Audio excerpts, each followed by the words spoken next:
Hi everyone, welcome to another week of intercultural competence. We're up to week 5 this week.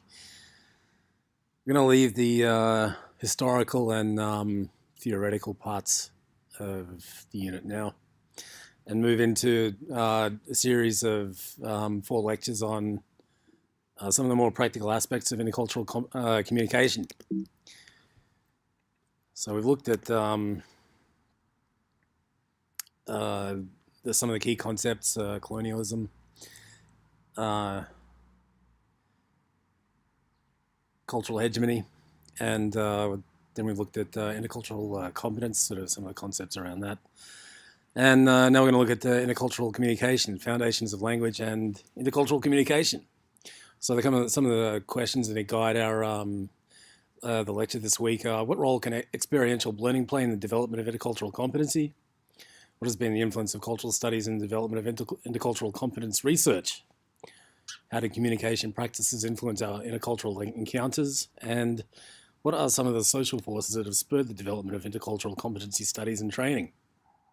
So experiential learning, I think, would be a sort of key thing for the next couple of lectures. I mean, we're going to look at how practical experiences can shift our understanding of ourselves and our place in the world, and sort of give us more insight into both of the above in the process of working our way up the developmental model of intercultural sensitivity.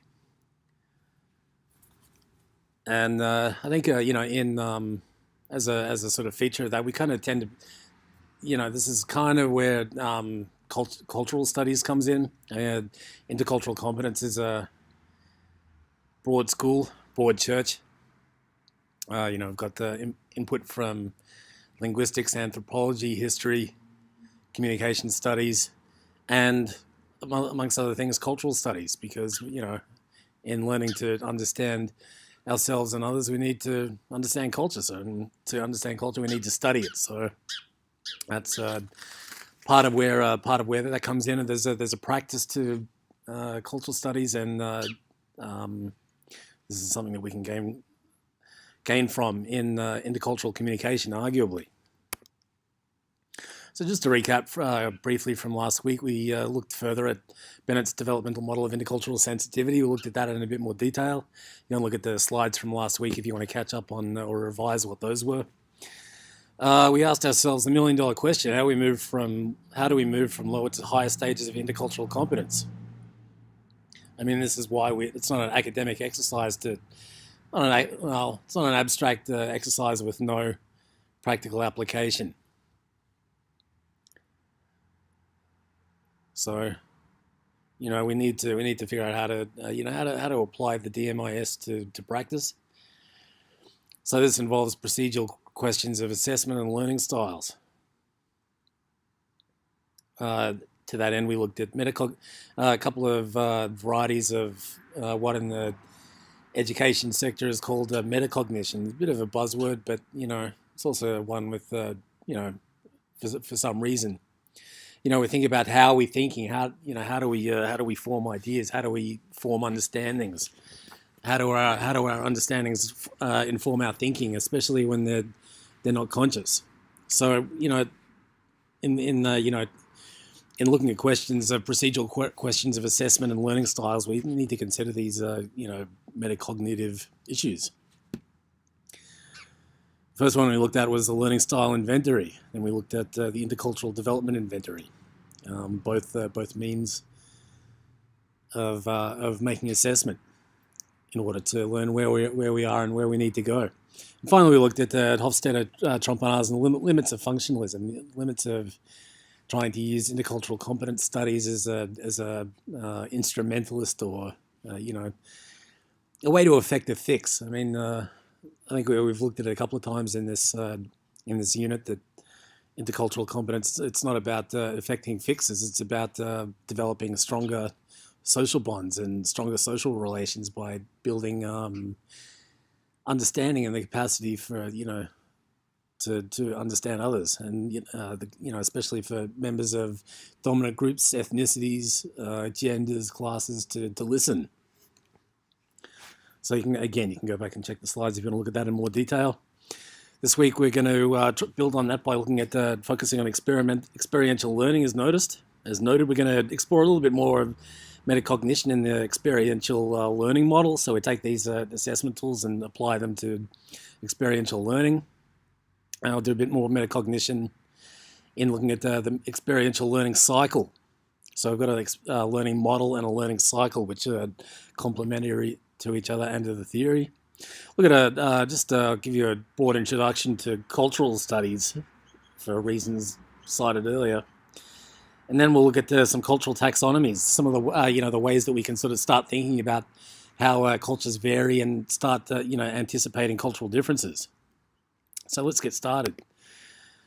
Experiential learning is probably one of the, again, along with the developmental model of intercultural sensitivity, is probably one of the key topics you will be looking at this semester. It's something we'll want to keep in mind. What is it? Experiential learning is the process of learning through experience, as the name might suggest. And it's more specifically defined as learning through reflection on doing. It's a hands-on style.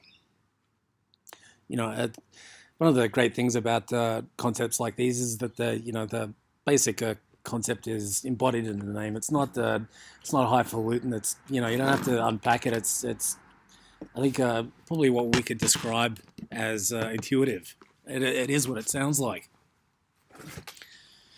So we need to think about if another way of describing the process is that we learn more by discovering things for ourselves than being told.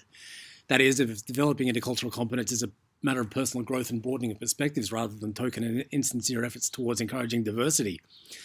Does it mean that we have to create our own meaning by being allowed to think for ourselves and make up our own minds?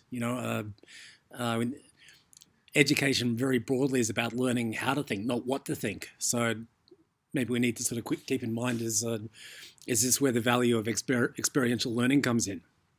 There's a reference down the bottom if you want to do some more concerted reading. What are the principles of experiential learning? Knowledge is continuously gained through both personal and environmental experiences. To gain knowledge from an experience, the learner must be willing to be actively involved in the experience. I think the question of willingness and desire and subjective attitude there is important. The learner must be able to reflect on the experience. The learner must possess and use analytical skills to conceptualize the experience. And the learner must possess decision-making and problem-solving skills in order to use the new ideas gained from the experience. So it's not just having them, it's being able to make something out of them. If we remember Amelia's rule, it's about comprehension. I mean, all these factors of experiential learning lead ultimately to comprehension. I mean, so we can, it's not just enough to have experiences, it's need to comprehend their meaning and be able to incorporate them into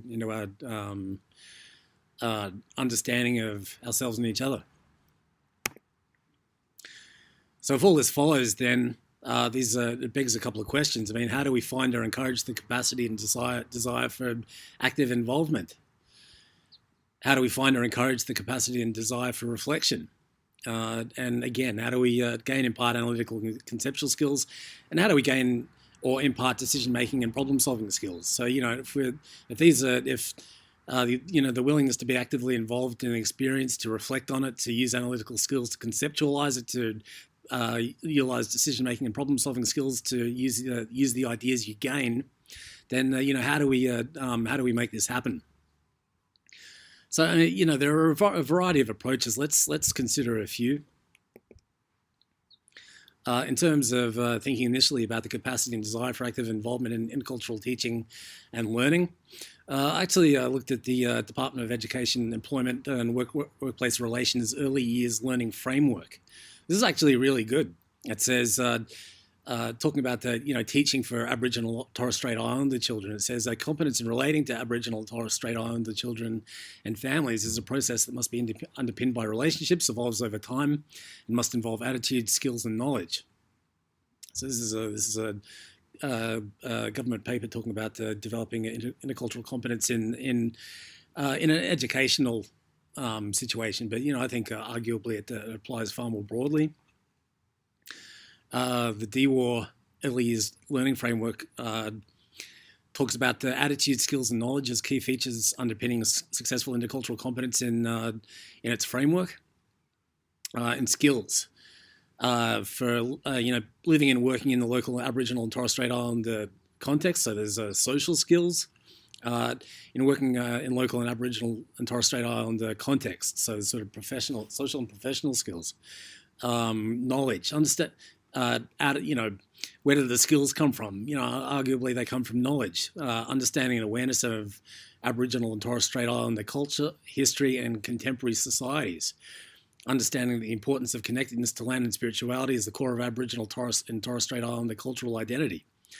Well, how do you gain knowledge? By, ask, listen, research, read. Many and varied ways to go about acquiring knowledge. Arguably also involving having the right attitude. So exploring individual and societal values and attitudes, sort of having a proactive, positive attitude and, being willing to sort of, understanding that, there are perspectives besides our own and they're just as valid. So skills, knowledge, attitude is what they describe as sort of, the foundation for this sort of, foundational question of the capacity and desire for active involvement in intercultural teaching and learning. So, you need to sort of, there needs to be the willingness to adopt a constructive attitude. Here we've got a bit of a sort of pictorial representation. Down the bottom, we've got unwilling and able. Unwilling is not unprepared to change. Is not prepared to change. Unable, denial. They're through ignorance, lack of opportunity, fear of acting incorrectly. I mean, these are sort of factors that they suggest we keep in mind, and they seem to me like good places to start. From being unwilling and able, we move to willing and unable. So there's sort of a change in attitude without aptitude. So I've got willing, developing an eagerness to learn. Some things are already known, but unable. Emerging state of awareness, but not applying knowledge. Low expectations, lip service. So there's still work to be done. On the other side, we've got unwilling and able. Unwilling because you're uncertain, because you're afraid, because you're not willing to take risks. I mean, in those situations, kind of need to address those kinds of issues. But able, unwilling but able. So you're consolidating. You want to know more about the topic because you've already done some learning. You're in a position to put knowledge into supportive relationships for learning to occur. So it can be willing and unable or unwilling and able. So in our own practices. Intercultural communicators, these are questions to consider, and trying to apply them in practice in however you end up doing that. I mean, these are also sort of factors to consider when working with others, and ultimately from unwilling and unable to willing and able, by addressing issues of uncertainty and fear or low expectations, emergent state of awareness, but not applying knowledge. We go from those to being willing and able. So you're willing, you aspire to the target, goal, or objective, and you're able. You're embedded. You're in there. You take on board the task, and you have high expectations of success. So there are different poles, willing and unwilling and unable and able there to consider. I think this is a great little diagram for sort of looking at putting the fire under learners, putting the fire under ourselves, and getting the process rolling. And in terms of the DMIS, getting off that first stage one denial. We really need to kind of light a fire under ourselves and others when we find ourselves in that stage, and really kind of start taking the bull by the horns in terms of adopting like a constructive, positive attitude, and rather than kind of, I think at that early stage just sort of drowning in negativity. So sort of address the subjective negativity and the sort of desire to provoke others for attention and that kind of thing, and then kind of move beyond that to to bigger and better things. So, something to keep in mind is, does this framework apply just to educators working with diverse communities, or can they be adapted for use in community engagement more generally? Well, we are looking at kind of diversity training, not only for ourselves, but to apply in practice. So this is sort of, again, something to keep in mind. moving on to the second question of, these sort of fundamental principles of experiential learning. If we develop the capacity and desire for active involvement in intercultural teaching and learning through the DWAR framework, then becomes the question of developing the capacity and desire for reflection and developing analytical, conceptual, and problem-solving skills. So, these are once we got developing the sort of the right the constructive attitude, the sort of proactive state of mind. We sort of need to sort of work on the meaning development stages. So this is where we kind of bring in the experiential learning model. This is another one of the key concepts of this week. The experiential learning model, the ELM, is composed of 4 elements. 1, concrete experience. 2, observation and reflection of that experience. 3, formulation of abstract concepts based on the reflection. 4, testing the new concepts, and then just repeat ad infinitum. And I think, again, applying this model to the DMIS, maybe this is sort of another one, this is kind of the way that we can, move forward through the stages from 1 to 6. Here's a graphic representation of the experiential learning model. These 4 elements are the essence of a spiral of learning that can begin with any one of the 4 elements, but typically begins with a concrete experience.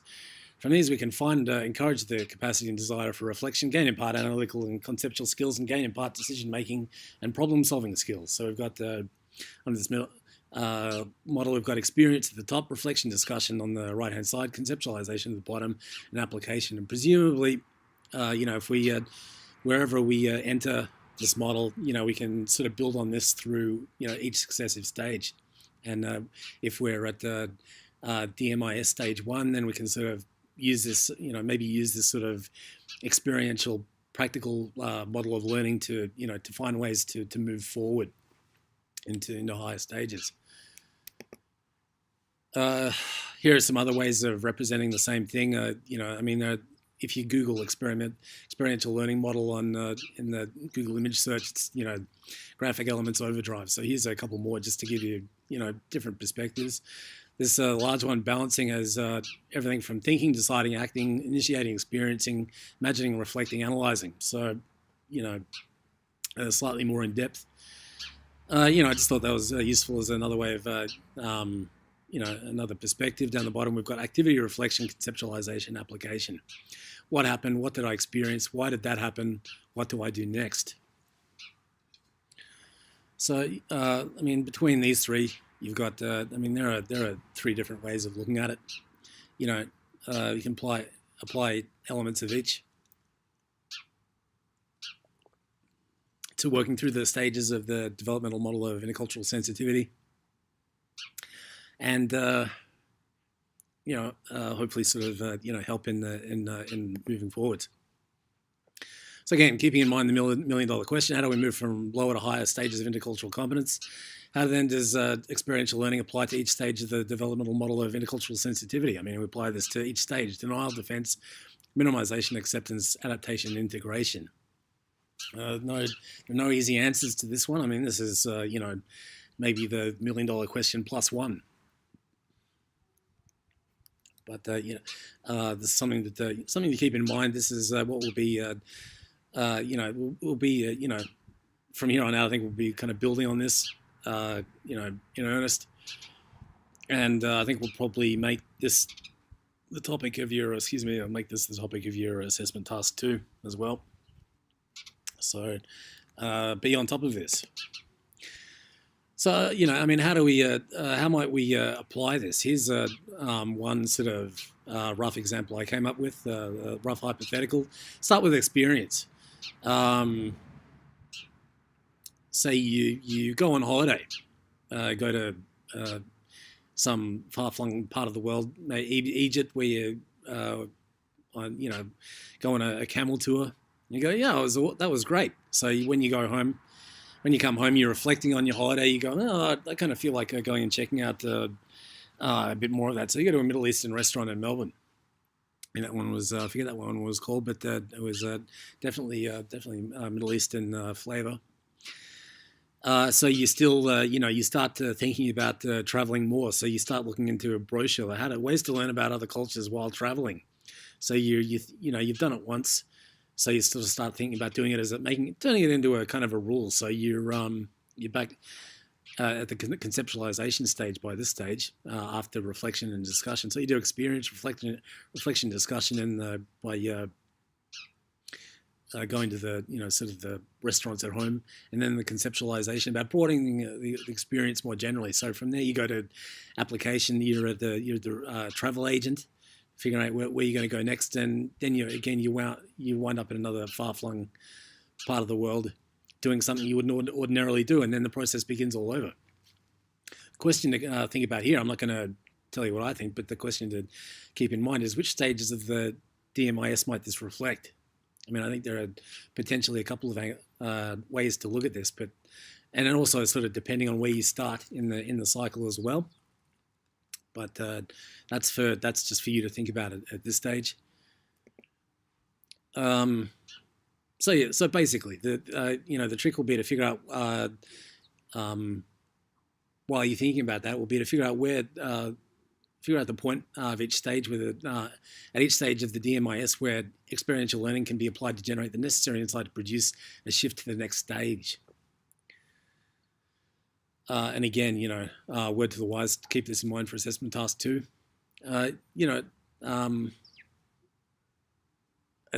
We need to. I mean, these are the exactly the kind of practical questions that we need to be thinking about at this stage. I mean, we've kind of looked at the abstract ones. In the shootout at Mount Helen on Wednesday, we're going to look at how we move from what might be the necessary insight to move from one stage of the DMIS to the next. I mean, at the first stage, I think that at stage 1 denial, the main insight that we would need would be that other cultures exist. And that and at stage at stage 2 defense. I mean, we acknowledge that other cultures exist, but we don't sort of see them as of equal merit. So I mean, there's still work to do, but I mean, that initial shift from stage 1 denial to stage 2 defense is to acknowledge that other cultures exist. So the trick from the point of view of experiential learning will be to figure out how those of us in stage 1 denial can sort of make that connection through experiential learning. So this is the kind of thing that we'll be thinking about. Another tool to work on, to aid this process will be the experiential learning cycle. Pfeiffer and Jones took these theoretical frameworks created by Kolb, the experiential learning model, and created a simple practical questioning model for facilitators to use in promoting critical reflection and experiential learning in the concept of the experiential learning cycle. The 5 questions that Pfeiffer and Jones came up with are as follows. Did you notice? Why did that happen? Does that happen in life? Why does that happen? How can you use that? So, I mean, it applied to the question of, moving through the stages of the DMIS. We're thinking about this in terms of, did you notice intercultural conflict? Why did that intercultural conflict happen? Or, why did that experience happen? Why does that intercultural conflict or experience happen in life? Why does that intercultural conflict or experience happen? I mean, and how can you use knowing why that intercultural experience, or how can you use knowing why that intercultural conflict or experience happens? I mean, it doesn't have to be conflict. I mean, I've used the example of conflict because I'm thinking specifically in terms of DMIS stage 1 denial. So, I mean, these are when we're sort of applying the experiential learning style to the DMIS. We start with stage 1. I mean, we're sort of, if we're working with people, we're sort of trying to get them to encourage them to sort of think about why they're butting heads with people from other backgrounds. I mean, did you notice that was conflict? It's not just normal. It's not, everyone doesn't just do that. Why do you think that happened? Do you think that happened because people from other backgrounds are trying to victimize you, or do you think it had something to do with your attitude?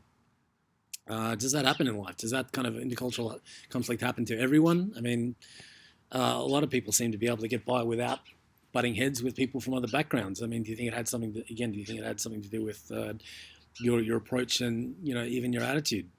Why do you think that intercultural conflict happens? I mean, do you think that happens because of your approach, because your lack of, regard for difference in diversity? And I mean, sort of get to that stage of thinking about how can you use knowing why that intercultural conflict happens? Do you think it's, it's sort of because you're not meeting other people halfway? Then we can sort of say, well, do you need to start meeting other people a bit more halfway, or do you sort of need to modify your own attitudes somewhat? So and sort of apply this the learning cycle to each stage of the DMIS in this manner. I mean, being aware of the sort of the paradigm that you're working within within each stage, because that when once you can sort of get people to acknowledge that other cultures exist, then you're presented with a different set of problems. So I mean, still using the same 5 questions, sort of wondering why certain experiences happen. But sort of applied to the particular problems that you're dealing with in the denial stage, then minimization, then acceptance, adaptation, and integration. And again, the Kolb reference down the bottom if you want to check out a bit more. So now we've looked at all that. Let's have a sort of review cultural studies briefly. Cultural studies is a field of theoretically, politically, and empirically engaged cultural analysis that concentrates upon the political dynamics of contemporary culture, its historical foundations, defining traits, conflicts, and contingencies. Cultural studies researchers generally investigate how cultural practices relate to wider systems of power associated with or operating through social phenomena such as ideology, class structures, national formations, ethnicity, sexual orientation, gender, and generation. Down the bottom, we've got a reference for, I think that bottom thing was meant to read into the intergenerational conflict. I'll have to fix that. Apologies. Down the bottom, we've got a quote to reference to one of the seminal works of cultural studies, a really amazing book. I actually use this in my doctoral work quite heavily. It's Policing the Crisis, Mugging the State and Law and Order. Really, really amazing book. Looking at the reactions to a mugging in the UK in the 70s, and sort of the generation of a moral panic over, I mean, what was certainly a crime, but blown out of proportion for reasons that had nothing to do with the nature of the crime, and arguably everything to do with wider social problems. I mean, the fact that the people, the muggers were black, made apparently made a huge difference. I mean, it made a huge difference for for the media who are kind of carrying on about the black criminals and all this kind of business. I mean, we see that exactly the same thing today with African gangs. I mean, there's crime from all segments of society. I mean, there's crime happening all the time. I mean, as long as people are you make impoverish kind of most of the population, people will resort to crime to survive. If you want to get rid of crime, get rid of the conditions that create it. And this is the kind of thing that they're looking at. I mean, the sort of how culture, dominant culture intersects with all these ideological and class pressures and dynamics, and we see it in the same way with the African gangs.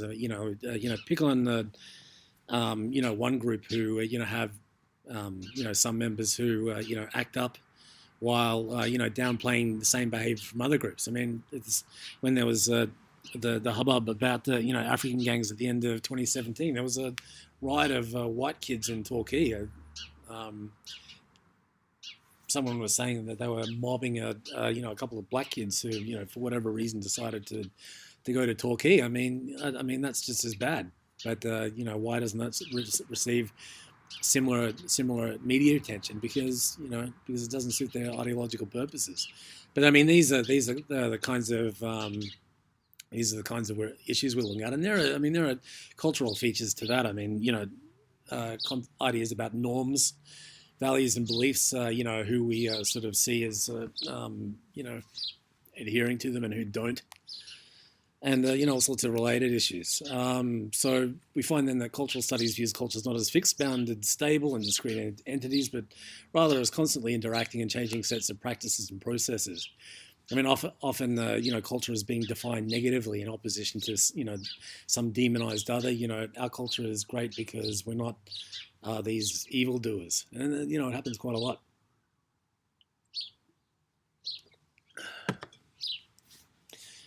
The field of cultural studies encompasses a range of theoretical and methodological perspectives and practices. Although distinct from the discipline of cultural anthropology and the interdisciplinary field of ethnic studies, cultural studies draws upon and has contributed to each of these fields. Cultural studies seeks to understand how meaning is generated, disseminated, contested, bound up with systems of power and control, and produced from the cultural, political, and economic spheres of a particular social formation or conjecture. So I can see immediately how, given the the examples we've just been talking about, the relevance of becoming cultural students to understanding intercultural competence and communication. I mean, society and culture are complex things, and they're complex enough that they become areas of research.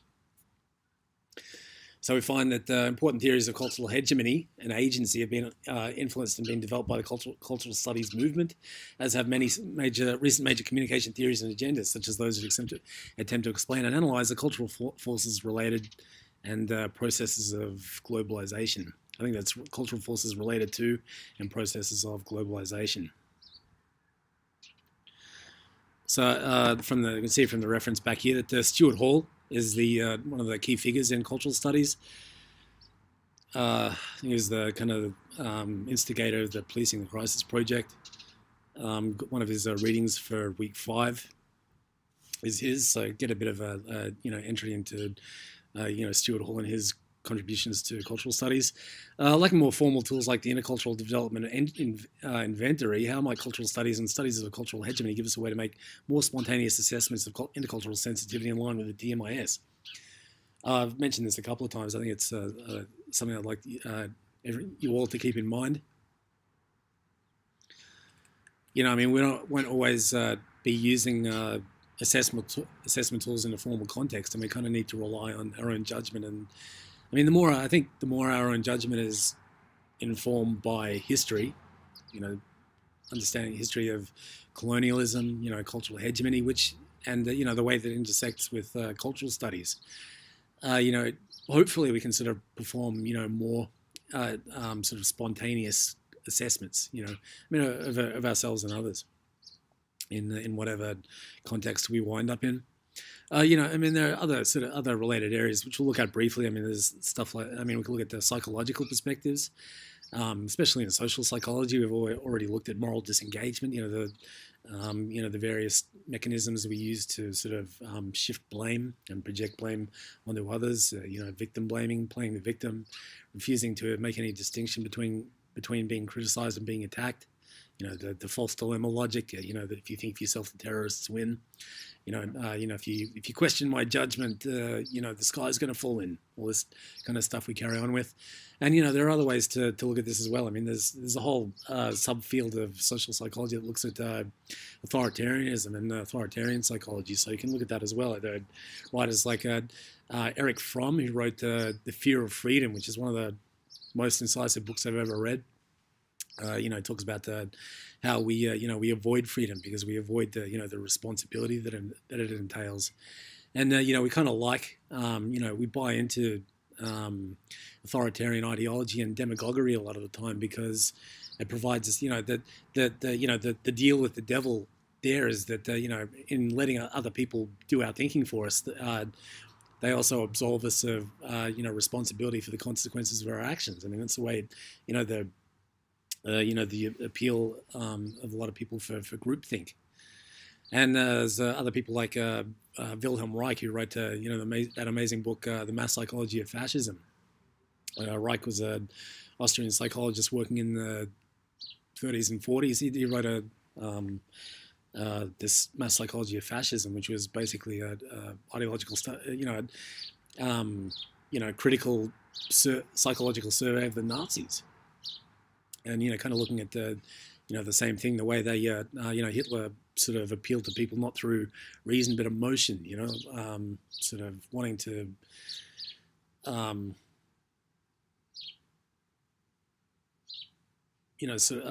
looking for people sort of were after the First World War with the Treaty of Versailles, people were Germans were lost, they were crushed, they'd really been punished for the actions of the Kaiser. And I think John Maynard Keynes said during the when they were signing the Treaty of Versailles, don't do this because it's just going to create a fertile soil for another demagogue. And it's that's sort of more or less what happened. I mean, Hitler came along, kind of got everyone kind of whipped up about the fear of the Jewish influence. I mean, it wasn't. The problem wasn't world capitalism or anything like that. Sort of create this conspiracy theory about the the Jews trying to take over the world, and got everyone sort of whipped up, and everyone kind of jumped on board because they were they were desperate. And I think what Reich talks about was the sort of people, Germans were feeling kind of low, low morale, low self-esteem,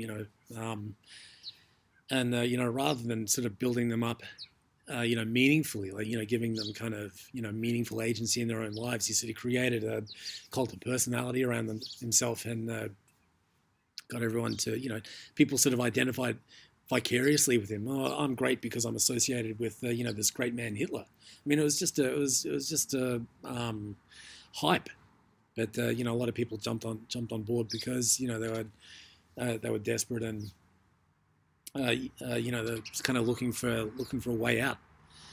And I think we find in history that people do that a lot. In moments of crisis, there's sort of demagogues come along, and they exploit they exploit despair, and they exploit negativity and crisis, and use them as stepping stones for to advance their own cause. And Hitler might not have been an intellectual genius, but he was a master manipulator, and he can't doubt that he exploited the economic crisis in 1930s Germany to masterfully. He got himself all the way to the chancellorship and managed to start a world war. And Trump arguably does a lot of the similar these days. The guy's an idiot, but he does know how to play from the gut, and he knows how to appeal to a certain sector of the population. There are a lot of cultural assumptions wrapped up in that as well. So these are beliefs, values, and ideals. I mean, the whole narrative of Trump is about a particular cultural perspective. It's a very reactionary one, but one that given its sort of influence on the world stage, merits examination. So this is where these these sort of other. This is one of the interesting things about intercultural competence in general, that it's just it's a way to bring in sort of so many different areas of thought in the one field. So keeping all of this in mind, these are some of the things that we might be able to use to make more spontaneous assessments of intercultural sensitivity. Sort of moving on from this, we've got the issue of cultural taxonomies. Just to define a taxonomy, it means the branch of science concerned with classification, especially of organisms or systematics. So like a taxonomy of these fossils, so a way to classify something, or a scheme of classification. Examples of cultural taxonomies, forms of classifications are Hall's, this is Edward Hall, high and low context cultural patterns. And that what this means is Edward Hall's idea was that um, some cultural patterns don't need much explaining. You can make like a gesture, and it will be clear. But in other context, in other sort of low context, everything needs to be explained because there's no there's very little sort of shared understanding. So kind of a difference between high and low culture, but we can look at that in more detail later. Use of covert and overt messages. I mean, this is sort of related to high and low context cultural patterns. If something is sort of implicit, there's a lot of shared understanding. You're able to read between the lines. If something's overt, there are, it needs to be sort of. I mean, you just need to beat someone over the head with it, basically. And we don't need to, but I think you often do. So these are differences of approach. The importance of in groups and out groups. I mean, if if anyone's been to high school, how those dynamics operate. Whichever side of the fence you're on, and as we well know, those dynamics extend well beyond high school. So part of the definitely a cultural taxonomy to keep in mind. I mean, I think it almost seems like the cultural in-group from high school turns into the national culture. We've got the select in-group and the others, the outsiders who we sort of demonize and sort of frown upon and use to sort of virtue signal about ourselves because we're not like that. We're culturally superior and all that sort of carry on. Another taxonomy, individualism and collectivism. Whether I think even probably could even describe that in terms of cooperativism. Very individualistic. Looking after number one type societies versus cooperativism. Like where there's sort of sense of community. Moral obligations to each other, like that kind of thing. Orientation to time. Which can kind of think about in terms of sort of see. I mean, I think there are different ways to look at that. One of them might be how we we sort of see things as time as sort of linear, or whether time is kind of reoccurring. Seasonal. The pagans used to be big on seasons. Sort of awareness. Being aware of the passing of time, all that kind of thing. I mean, these are different ways of understanding. Of sort of conceiving of culture. I mean, entire culture built around the seasons in pagan societies, and as we looked at last week, Hofstadter's cultural dimensions. But again, handle those with care because as we've seen, the sort of tend to have functionalist and instrumentalist kind of biases. So just if you are going to look at those, be careful about how you use them. But we'll return to these more in coming weeks and explore them in a bit more detail as part of the sort of practical focus and ways of applying experiential learning. Here's a few other potentially useful interdisciplinary taxonomies. On the left, we've got the political compass. The political compass is a multi-axis political model used by the website of the same name to label or organize political thought on 2 dimensions. So it's not just left and right. We've got on this, we've got the left and right. I think left and right, you could say libertarian, collectivist or cooperativist versus individualist on the right.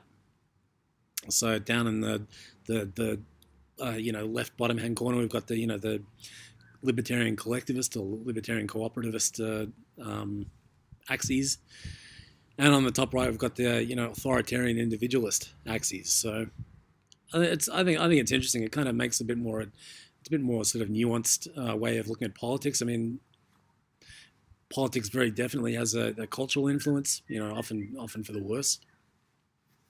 But you actually jump onto the Political Compass website and do a test and see where you fit on the scale, and sort of see where other sort of points of view are as well. On the top right, we've got the Myers-Briggs personality test. This is based on Jungian, I believe, psychology. But again, there are various Myers-Briggs personality tests you can do online. There's 16 different types.